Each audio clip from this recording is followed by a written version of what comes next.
At factorized architectures and going to look at the task of fine-grained recognition. And one of the reasons these tasks are interesting is because these tasks have very little training data. So the kind of architectures that we saw earlier, deeper architectures, more parameters, don't directly apply to train these kinds of models.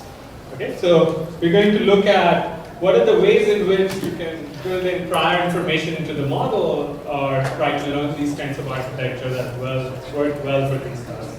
I'd also like to thank NVIDIA and the initiative they had for providing GPUs for academia and other communities, because that's one way to level the playing field between academia and industry, which, as we saw, more computation is becoming a bottleneck for training these kinds of models. Okay?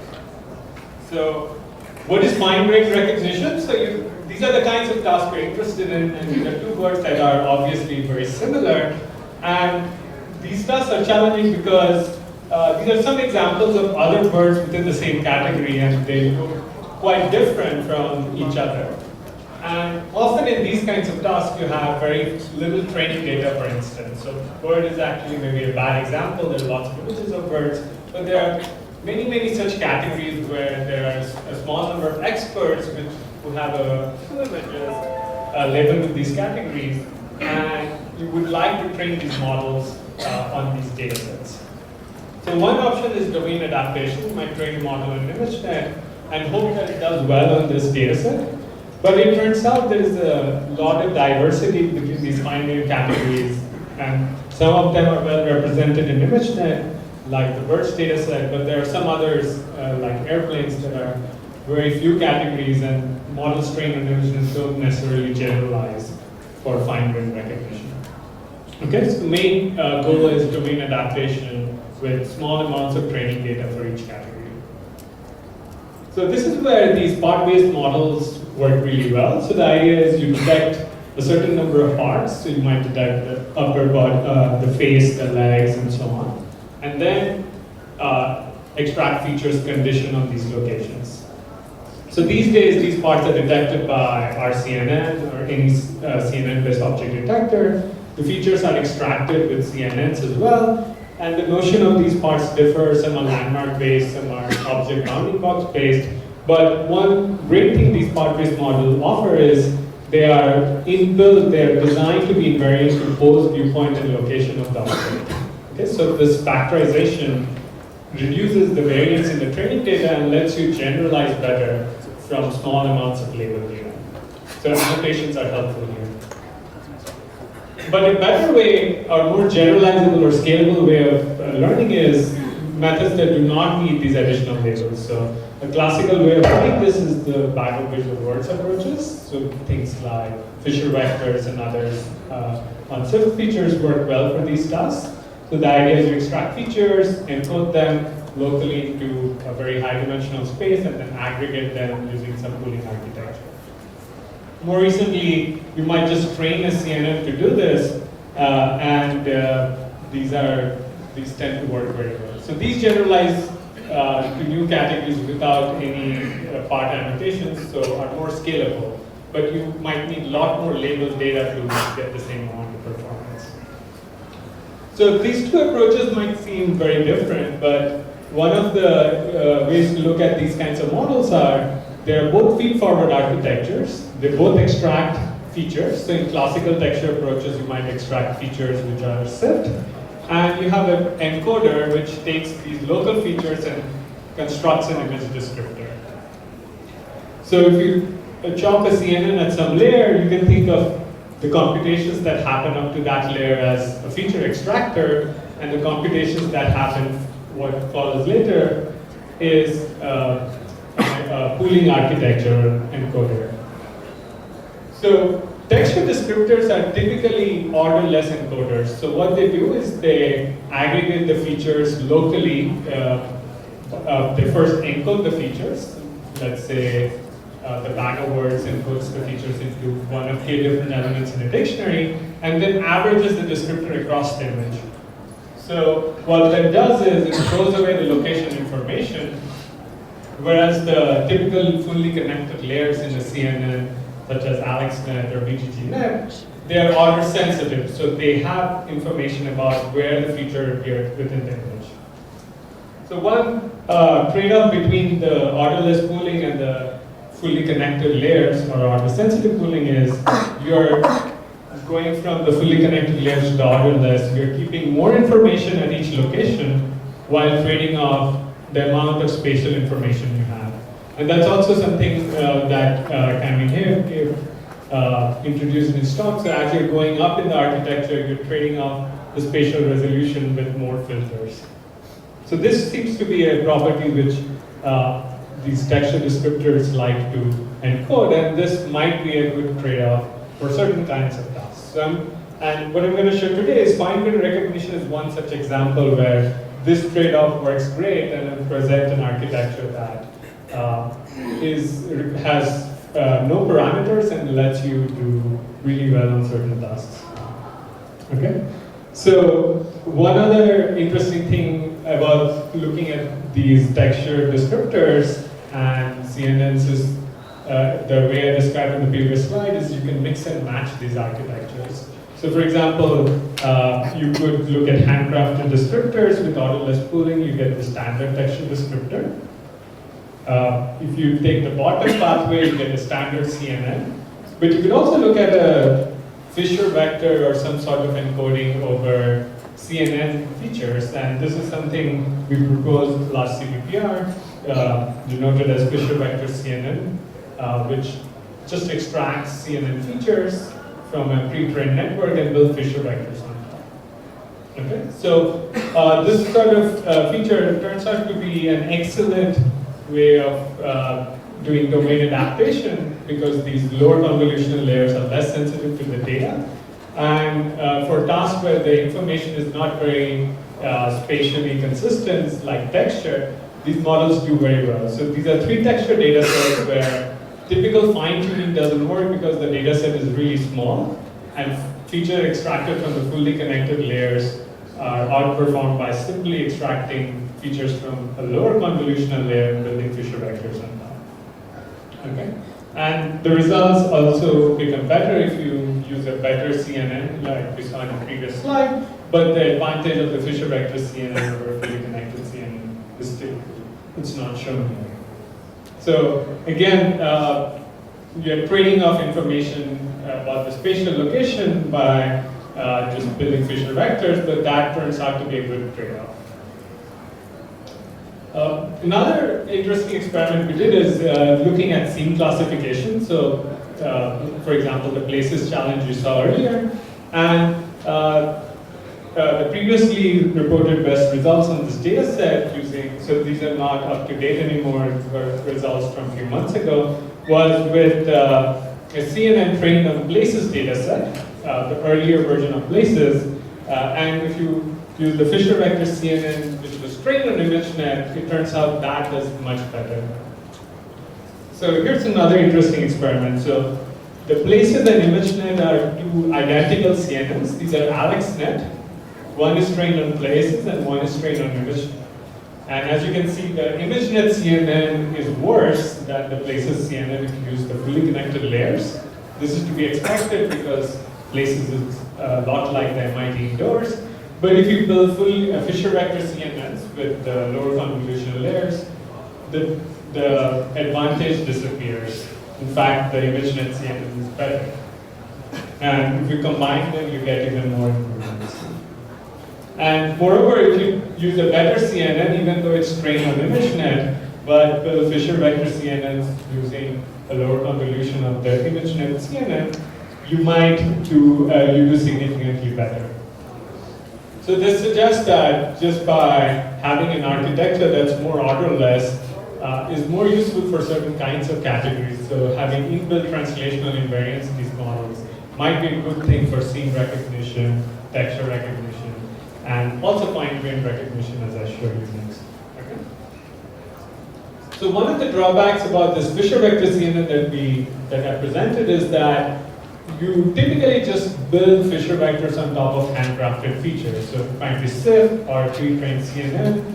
Ideally, you would like to load these features in an end-to-end manner using a Fisher vector-like architecture in the front end. So a nice way to do that is to just compute the gradients of the Fisher vector with respect to x. So that turns out to be quite difficult. So if you know a little bit about Fisher vector, the idea is you encode each feature x using a set of Gaussians, and you get the Gaussian posterior, and you compute the first and second order differences with respect to the mean, and then you aggregate these weighted by these Gaussians. So there's a lot of dependence of x on the gradients and the Gaussians, so computing the gradients is rather difficult. So there's no attempt so far on trying to train Fisher vector models end to end. There's been a couple of partial attempts in learning the parameters of the GMM, but not so much on the features themselves. Okay? So in order to get around these difficulties, we've been developing what we call is the bilinear model, which has a lot of the attractive properties of these Fisher vector models, but lets you compute gradients in an end-to-end manner, and lets you fine-tune these on small data sets. Okay? So the idea is you have two feature extractors, not one, and Swift is an example of a feature descriptor. Yeah. So given an image, at each location you extract two features, and you take the outer product. Okay, so this product architecture is lets you look do the kinds of things a Fisher vector does by multiplying, let's say, the feature responses of the part detectors and the feature extractors. And this also gives you a nice factorization, so you're getting an order n squared representation with an order n set of features.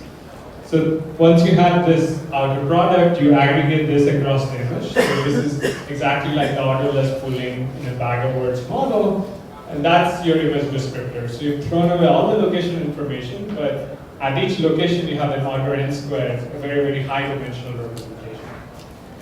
So this is a fixed size representation now. You can choose any image classifier to predict the class. Okay? So this is the bilinear model, which we use for doing a lot of these fine-grained data sets.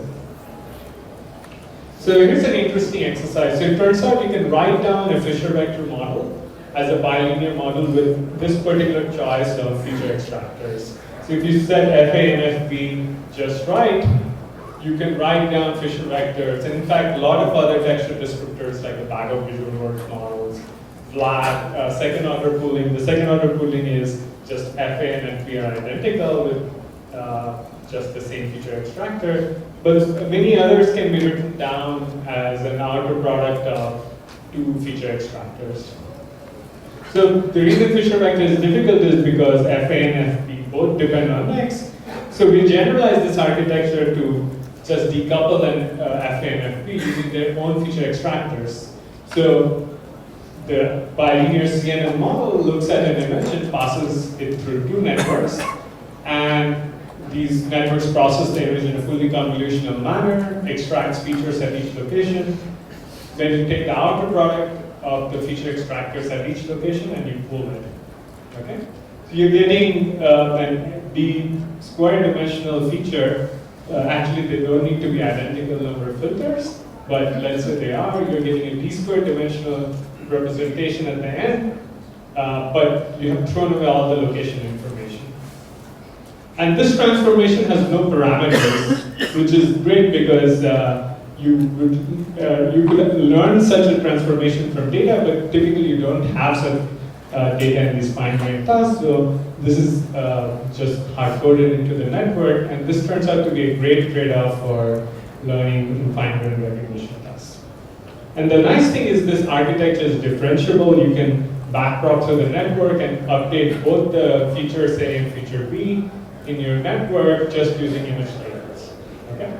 So the feature is linear in each network given the other network.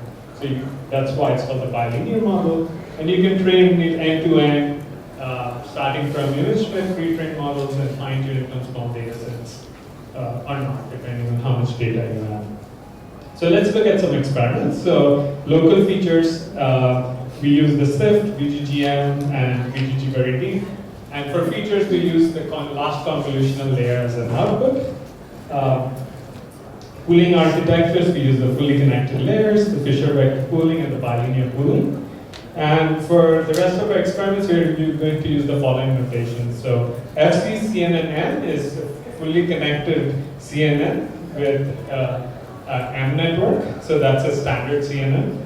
FV-CNN-D, for example, is a Fisher vector pooling of the very deep CNN with 16 layers. And FV-CNN-DM is a bilinear model where one pathway is a D network and the other pathway is an M network.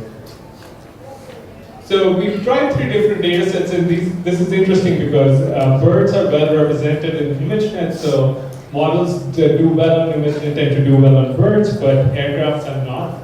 So the domain adaptation becomes important, and cars, for example, are somewhere in between.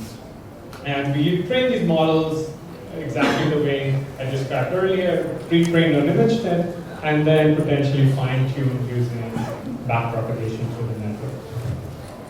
Okay, so CNNs do much better than SIP, not surprising, we know this already, but what was interesting is the Fisher vector CNN just without any fine-tuning does better than the fully connected CNN.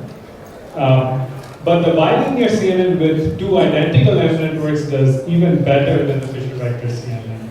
So this was interesting because the models look very similar, but the bilinear model does quite better.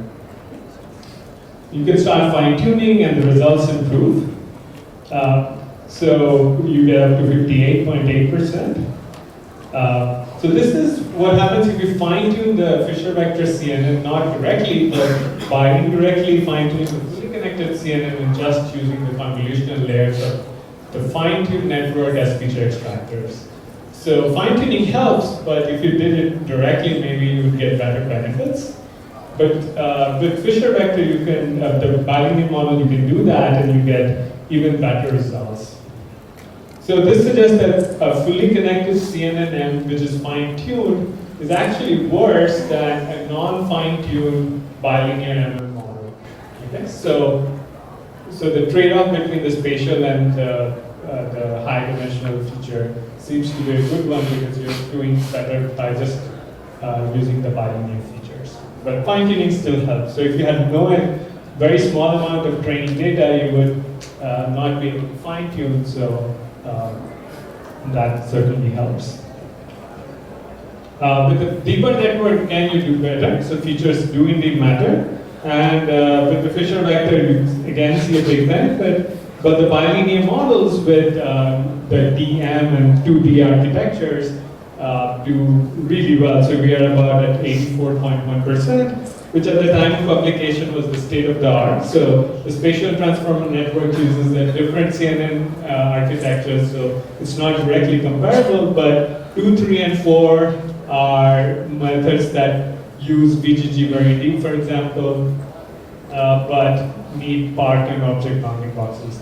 So actually the 3 and 4 use AlexNet, so their results are probably more comparable to the VGG-M architecture.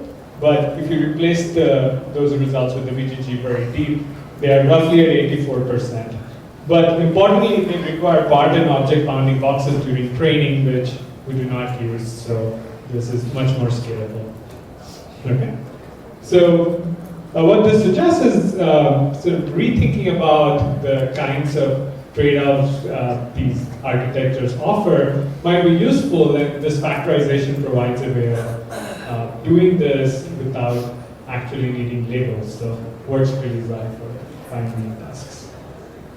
More results on other data sets, the trends are similar. We match or outperform the state of the art, some of which need additional annotations during training. And again, the point is not that these methods are the best, but they are best given a particular architecture. So using the latest architectures that were proposed today, all these results might improve. And but perhaps for things like airplanes, which are not well represented on ImageNet, domain adaptation might still be important.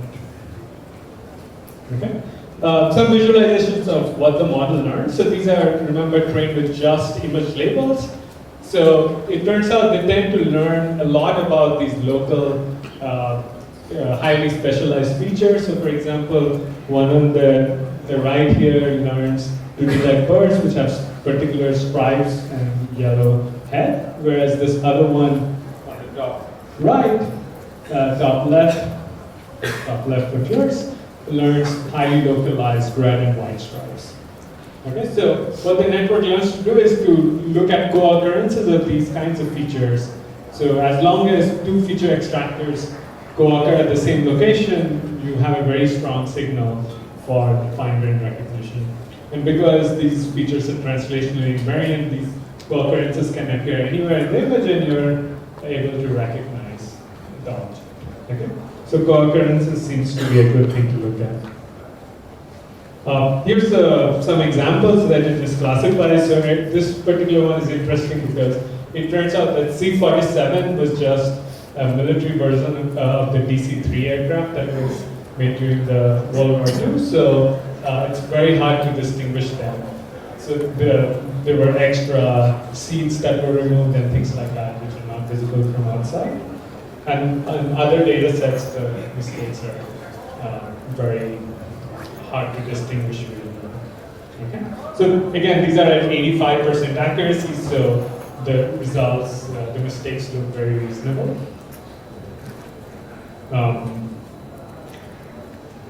Here's some other interesting aspects about the features. So we call two features invariant under a certain representation phi if phi of I is approximately equal to phi of I prime. Okay?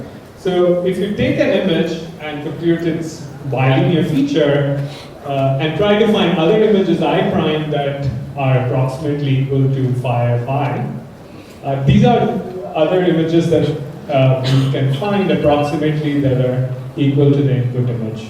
Okay? So we do this by starting from a random image and through gradient descent, updating the pixels, till you can minimize the error between phi of I and phi of I prime. So because our features are differentiable, you can do this. And this is a visualization of how the model represents translation invariance. You can see large chunks of the object are moved around, and as long as these parts are anywhere in the image, you might be able to recognize this object. Okay, so this is a visualization of what back-over models mean in the context of these bilinear models. Okay, so it's pretty interesting how the network tries to replicate parts of the image and keeps the overall structure of the local regions intact. Okay. You could also do something fun, which is you can start from an image and try to synthesize, start from a random image and try to synthesize a new image that maximizes the probability of a given class, while also looking a lot like an image. So you can try to maximize the sum of log likelihood for a class and some image prior. So you can train these bilinear models for doing various things. So on the left is categories from texture data set. In the middle is a material data set, on the right is a scene category data set. And if you look at the inverse images of these kinds of texture models, you get really high fidelity reconstructions.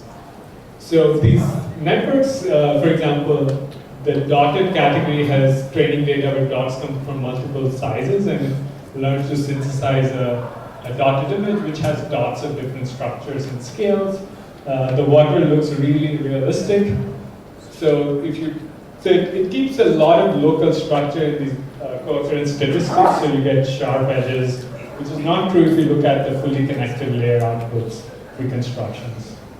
Okay? So it's a very good model of texture, and so things like wood, honeycomb look very realistic. On the right are scene categories from MIT indoor data set. So laundromat, it hallucinates these laundry machines at different positions in the image. Here's a bookstore which has lots of different books everywhere in the image. Okay? So this is another way of understanding how these models capture invariances to these models. And I'll end here by saying these bilinear models obtain good accuracy on these fine-grained datasets because they look at these co-occurrence statistics, which is what these Fisher-Beck models, bag-of-word models tend to look at. And they're relatively fast at test time, so they're very deep architectures.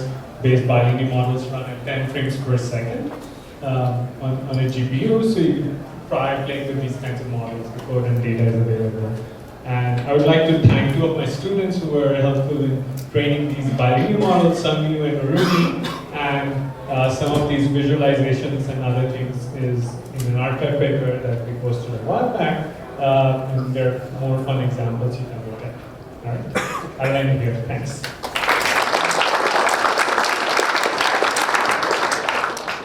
Are there any quick questions for Subhransu? So I have one quick question about what other fine-grained data sets you're excited about trying.